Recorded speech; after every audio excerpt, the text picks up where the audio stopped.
This video will contain all the information you need in order to completely max out any character of your choosing. This will range from completely beginner to advanced, so as I imagine it'll be a pretty long video, I will leave along the bottom of the video timestamps, so feel free to skip ahead to whatever suits your needs. Just a disclaimer, I am currently sick, so if my voice sounds a little off, that's why. For this video, I'm going to use the free-to-play Vegito, as I need more free-to-play units and he's accessible to everyone who watches this video. To find out what our starting damage is, I'm going to fight the same event twice.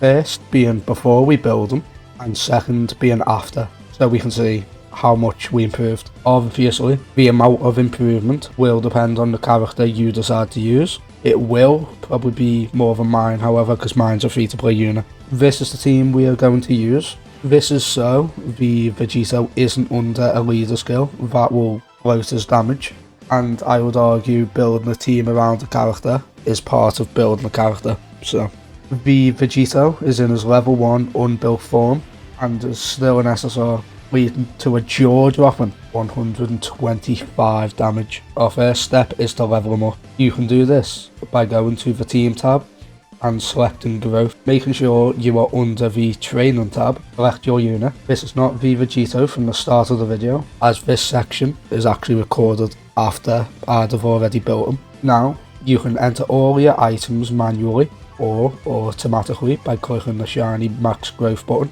at the bottom. But just to warn you, by pressing max growth you will automatically use your cars. You will find out why this is kind of important in the super attack section. Once the character is leveled up, the next step is to awaken them.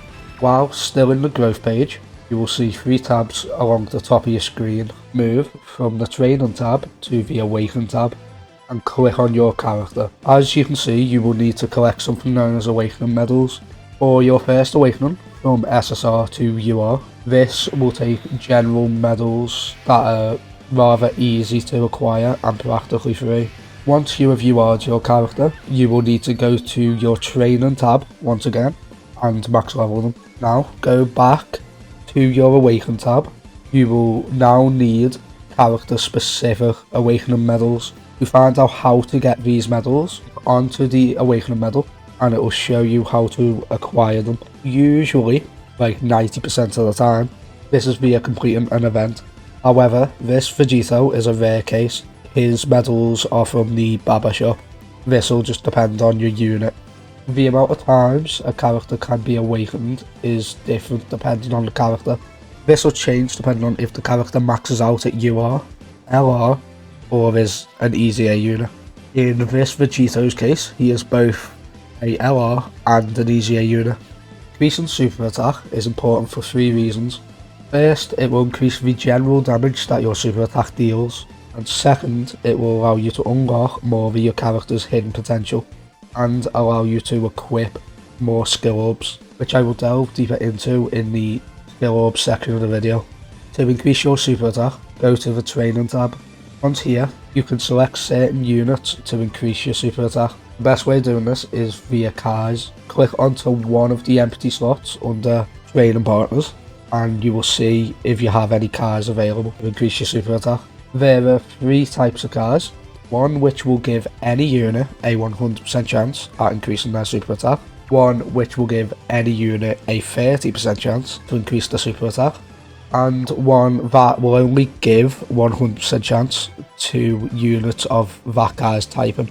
There is one final way to increase your super attack, which is via using characters of the same name as your unit. For example, look at this Android 17. An exact duplicate of your unit will give a 100% chance to increase your super attack. However, this is not recommended and you shouldn't do this. However, if the unit is of the same name but is not the exact same unit, it will give a percentage chance, which this is highly useful and recommended if using free-to-play versions of the unit. In this case, we will be using a mix of cars and which you can get free-to-play Vegitos from an event, which are the ones we will be using. Now just some extra information. The max super attack for a UR'd character is 10, whereas the max super attack for an LR'd character is 20. These do change if you easy A the character, as an Easy Aid UR character will have a max super attack of 15, and an Easy Aid LR character will have a max super attack of 25, so just keep this in mind. The hidden potential system is access skill tree of sorts, which can be used to further increase the strength of your characters. This tree is made up of small nodes that will increase your stats, which you will see at the top of your screen.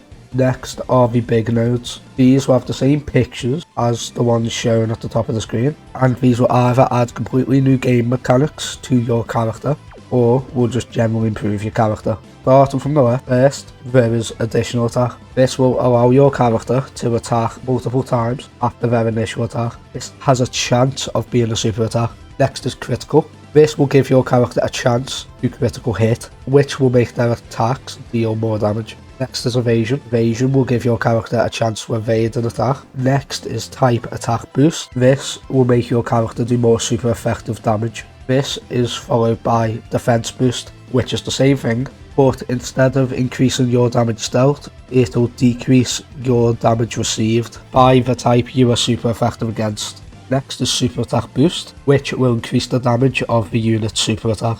And finally, recovery boost. This will increase your health gained when obtaining a key sphere that matches your unit's type. Now focusing on the tree, you should notice that you cannot access 4 sections of your tree. This is due to needing duplicates of your unit in order to gain access to these areas, which is why earlier I said do not use exact duplicates to increase your super attack. For this, you need 4 duplicates in total, which will unlock the bottom right, top left, and bottom left sections. There is an order you should do this, which is you should unlock your bottom right section first, and then your top left, and then your top right, and then your bottom left, in that order. Additionally, you need your character to be at super attack 10 in order to fully complete your tree. Once you have placed a duplicate into your tree, you will see that there are some empty nodes that have a star around them.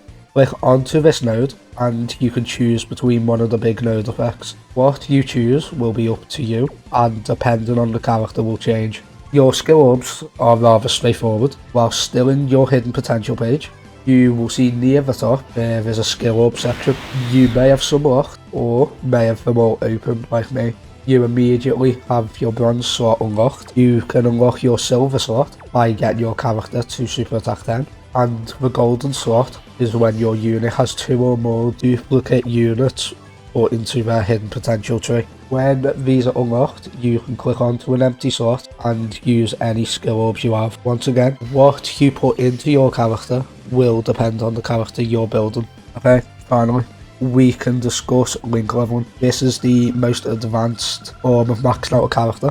Now, links are buffs that your characters gain when placed next to another unit. This is shown by a light along the bottom, which will indicate an active link. You can look at a character's link by scrolling 3 along when viewing a character. You can click onto a link and it will tell you what buff it gives and what characters share this link. So you want to place both of the characters next to each other in order to link them. Increasing your link level will increase the buff that is given or remove conditions that may be needed to activate a link. Your link level starts at level 1 and can be raised to 10. This can be increased for all of your links. To link level, I recommend going to your Dokkan story, go to chapter 6, area 35, and select the mission 1. This is the best stage to link level. You will want the characters you want to link level in your team and just repeatedly run this stage. After each fight, your links will have a chance to level up. Just repeat this till they are all maxed out. Remember, this will take a while. If you don't want to do this, it is fine to skip this step and your characters will just passively level up as you use them. As you can see, Vegito finally got his final level 10 link. In conclusion, we have leveled our Vegito, awakened him, increased his super attack, unlocked his hidden potential, gave him skill orbs, and link leveled him to max. All there's left to do is place him on a team that has a working leader skill and characters that he can link to. I decided to use Future Dokkan as he is a future saga lead, and here are some of the characters we are hoping to link him with. Our Vegito is now dealing a whopping 924,000 979 damage with his super attack, and then does an additional super attack, dealing an extra 511,418 damage, or tanking an attack like an absolute pro. But this means we took our Vegito from doing 125 damage to doing a total of 1,436,397 damage, meaning this is more than a 10,000 times damage increase. That's pretty good, I'd say.